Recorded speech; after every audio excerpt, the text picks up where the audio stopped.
Hello, welcome to Pike Creek Farm. My name is Renee, and if this is your first time here, thank you so much for joining me. I like to do videos on canning and baking and vintage recipes. And this April, I am doing Vintage April Kitchen, Thrifty and Thriving. And so I have been working on my Easter ham, using it up, and I put a poll up on my community tab, and everyone wanted to see old-fashioned ham and scalloped potatoes. So I'm gonna make this container with them.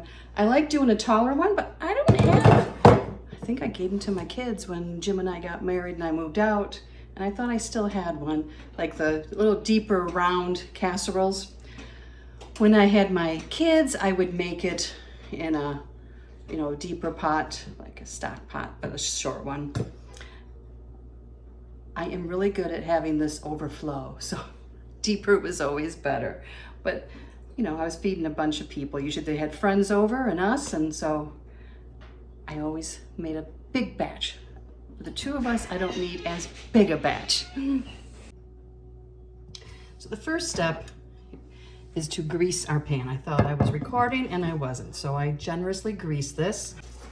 I already peeled and sliced my potatoes. I do them about that thick. I don't use a mandolin. I don't like them paper thin.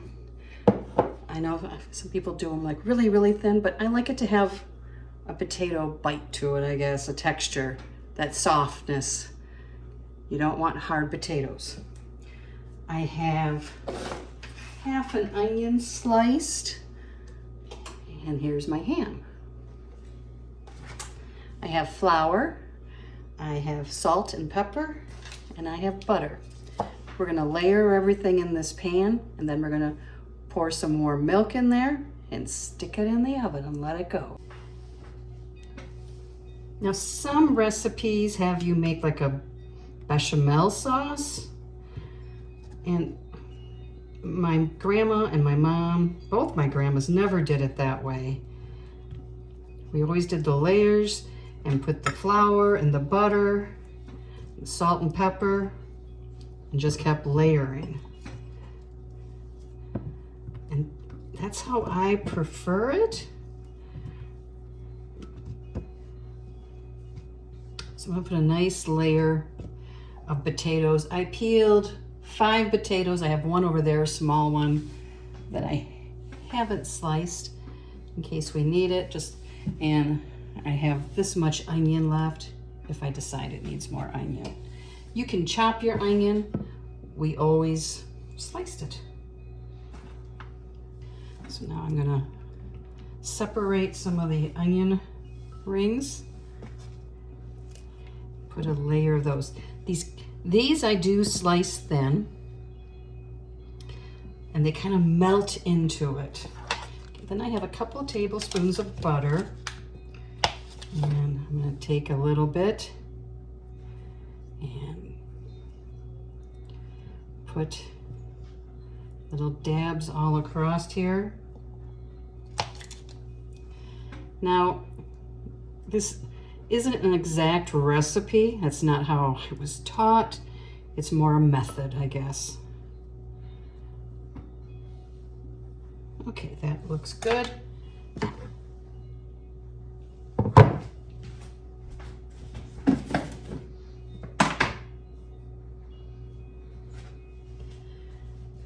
Now I'm going to sprinkle some flour, just a light coating of flour across the top.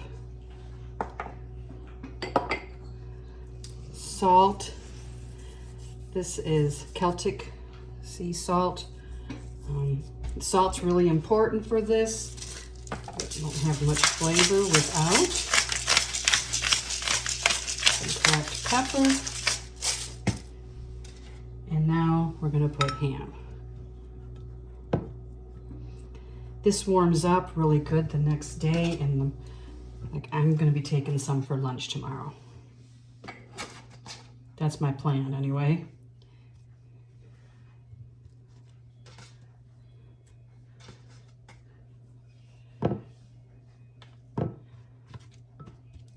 And then we're going to do that again. Let's I wish this was a little deeper pan. I'm gonna put a cookie sheet underneath it in the oven because I'm good at overflowing this. Okay, there's some potatoes, some more onion. Need more potato right in the middle there.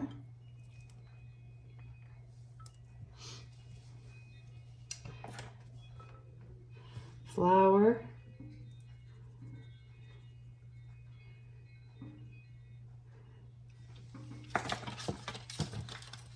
Butter.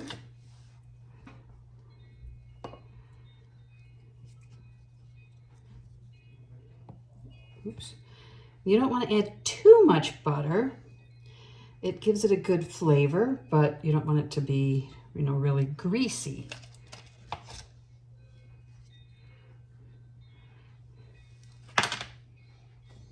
Salt.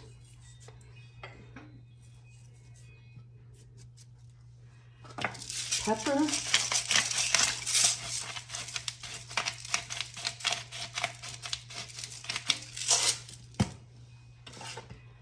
Ham, the rest of the ham.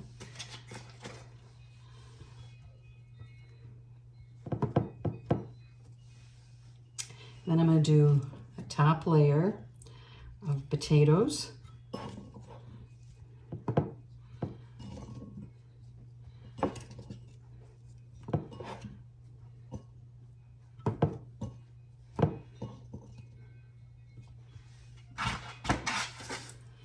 Some more onions.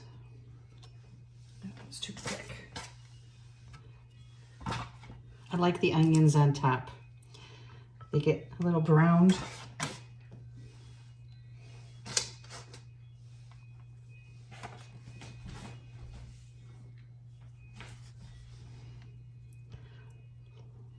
Light flour. Salt.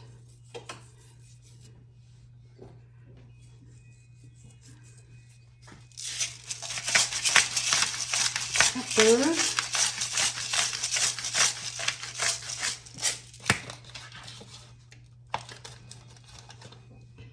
And then butter.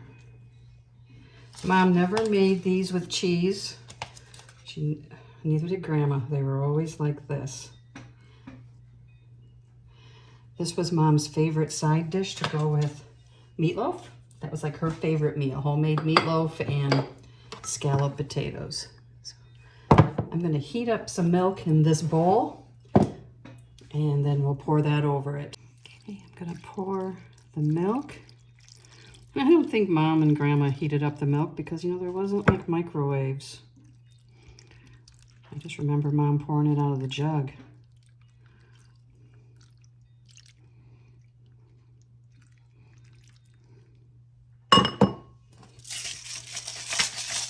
There's some more pepper on top. You want it to be almost up to the top because this will settle down some. So I'm going to pour a little more that won't be heated up.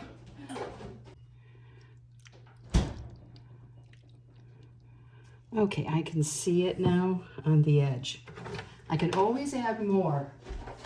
I'm going to put this in the oven on 375.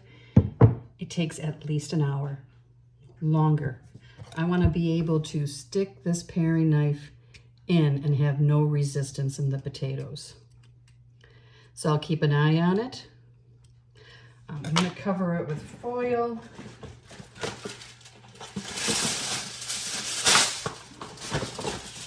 For the first bit,